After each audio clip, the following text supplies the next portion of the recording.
So over the last few weeks my Flowerhorn's been really sick, so sick I actually thought I was going to lose him. So in this video I'm giving you the details of how he got sick in the first place and what I did to ensure that he got back on the road to recovery.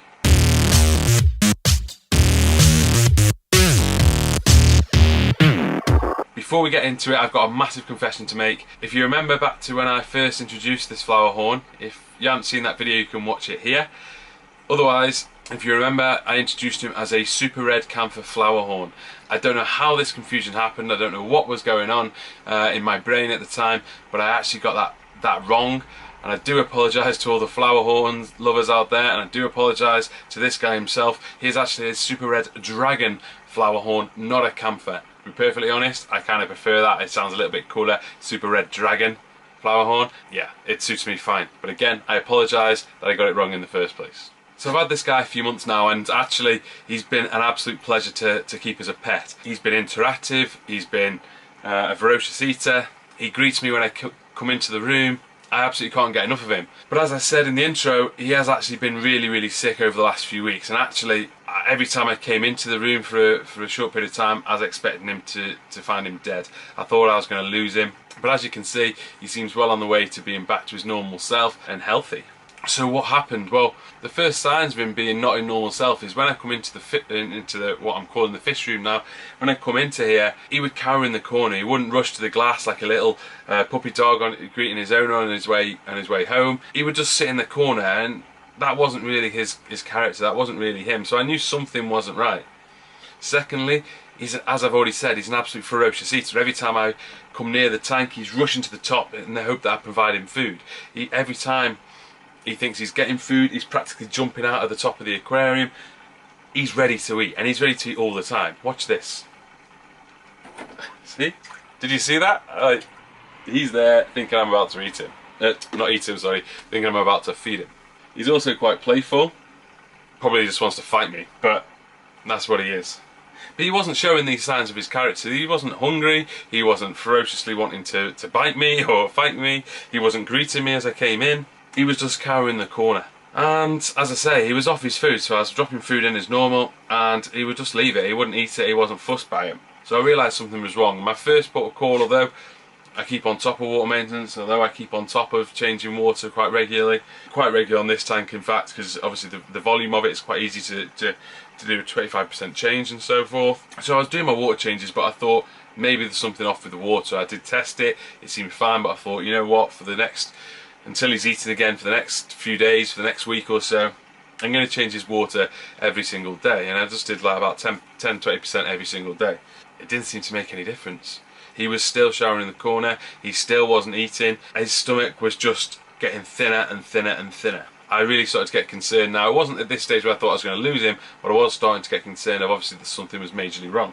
So it wasn't the water quality, so I thought, well, maybe he's got an internal parasite. Now I know he was healthy when I got him. I'd had him for a few months. He showed great signs of acclimatising to the aquarium. He showed great signs of being in good health. He showed no signs of any sort of parasite. So maybe he picked something up from my quarantine system. Maybe there'd been some cross-contamination. Maybe there'd been something along the lines had gone wrong, or maybe due to some stress it had come out, because sometimes these fish can carry these parasites for years and they never really affect them, but actually when they're under stress it can cause effects. So I thought, well, maybe something along these lines has happened. So I'm not a vet, I don't know what medication to provide, so I started doing a little bit of research. And at this stage as well, what I forgot to mention was he was still going to the bathroom, he was still pooping, but it was weird. It was like white balls of like cotton wool. It seemed like a bit like jelly. It was just a really strange consistency, a really strange colour, and that's what made me think maybe it was an internal parasite. So I do actually have some medication on hand for internal parasites, so I thought, well, we'll give it a go. I mixed it up, I put it in, and I waited. Still no joy. He still wasn't eating, he still wasn't showing any character, he was still cowering in the corner. His stomach was like someone had just pinched it from both sides with their fingers. There was nothing to it. And not only that, but his hump on his head was like depleting. It was like starting to shrivel, and I was starting to become majorly concerned. I thought the medication hasn't worked, the regular water changing and keeping on top of that water quality hasn't worked. And I was really concerned about what it could be. And every time I came in, as I say, I was expecting to find him dead, but he wasn't. He was being an absolute trooper. He was ploughing through. Day in, day out, I was coming in, and he was still fine. Like, he was being an absolute trooper. But something clearly wasn't right. So one third thing really for me to try, and it was something that I've not really used before. I've heard a lot about. Some people use it as a general tonic for the aquarium. Some people put it in on a regular basis. Some people put it in when they're adding new fish to try and reduce stress. Other people just use it for medication and as a form of like to fight disease. But I'd never used this before, and as I say, I've heard a lot about it, but I've never actually used it. So I went online, I got some off Amazon, and it is from Interpet, this particular brand. It doesn't matter which brand you use, it's just the brand that I got. And it's a salt additive, basically. This is Equilibrium First Aid Salt Additive. Supports sick and stressed fish. So I thought, let's give it a go. With this, you've got to add it over a period of time. You can't just dump it all in one go. It might do more damage than good. So I basically got a little spoon from something that I'd previously bought, some other medication, and I put in 3 scoops, and I left it 24 hours. And when I came back in, there was something positive about it. He still wasn't really himself. He still wasn't rushing up to the front of the aquarium. He still wasn't swimming all around the tank. He still wasn't interested in food, but there was something that showed me there had been an effect, a positive effect. So as I was always intended to do, I put another 3 little spoonfuls into the aquarium, and again I left it 24 hours. I came in the next day and I couldn't be happier. For the first time in weeks, this has been 3 or 4 weeks now, for the first time he'd actually come to the front of the glass to meet me. As I approached the aquarium, lifted my hand towards the top, he came up to the top to show signs in feeding. So I wasted no time. I was absolutely brimming with happiness, and I dropped in some food for him. He ate some. I was happy enough, and I don't actually blame him for not eating a lot more. When we've been off our food, we don't suddenly scoff our faces when we're feeling better. We have little bits, then we get back to our usual appetite, and that's exactly what he has done. He had a little bit the first day, a little bit more the next day.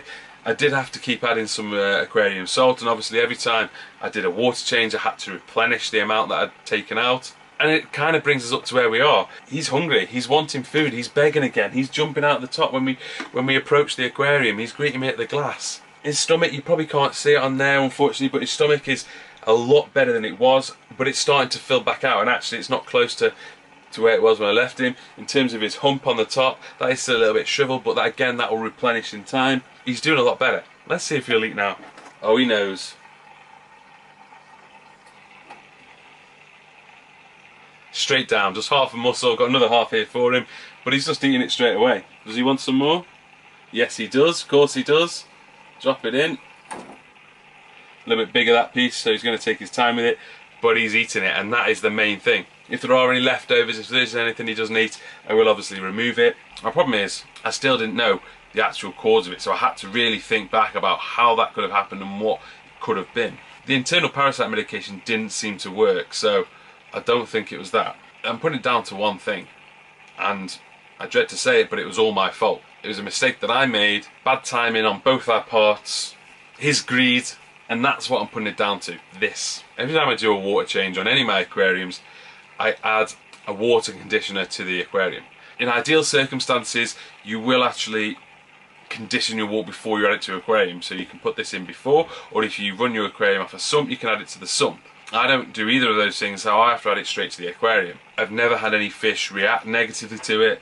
It just is a water conditioner. It removes chlorine and chloramine. It also can detoxify ammonia, nitrite and nitrates. So I always put it in. Every time I do a water change, I'm putting this into my aquarium. As I've said, he's a ferocious eater. Every time my hand goes towards the top, he's there as well. He's jumping up, he's trying to jump out, he's trying to get that food straight from my hand. And he does hand feed as well, and I'll do that in another video, but that's where the problem lies. I was doing a water change, I was pretty much coming to the end of my water change, and I was came to the time where I was adding the Seachem Prime water conditioner. And through, as I say, bad timing, he thought that my hand was up towards the top, it had something in it, he thought it was food, and basically, simultaneously, as I poured it in, he tried to eat it. Basically meant that he got a stomach full of Seachem Prime.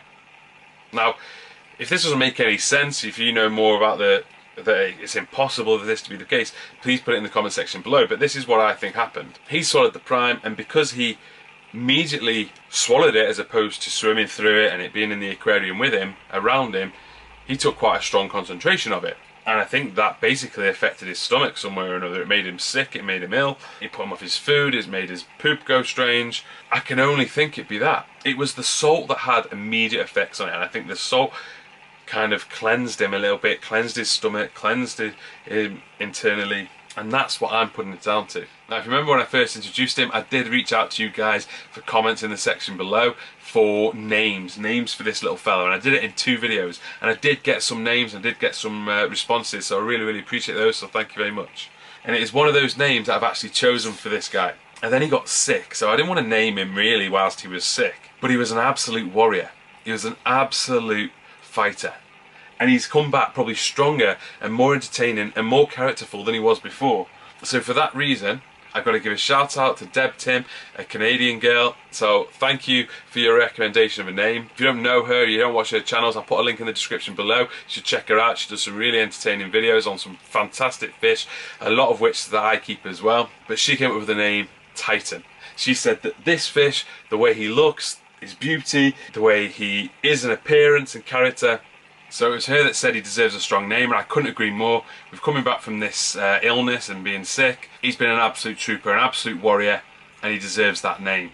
Titan it is. If you've got any comments in relation to his illness, his sickness, in terms of that you may have other ideas of, as opposed to being the water conditioner, please put them in the comment section below. If you've got any questions involving the salt additive or anything at all from this video, again, add it to the section below and I'll respond as best I can. If you've enjoyed watching this video and you've enjoyed meeting Titan, if you would like further updates on Titan and also the Curious George that I introduced you to in my last video, then please make sure you subscribe. It goes a long way to me, means a lot to me, each subscriber that I get, so thank you very much. See you again soon.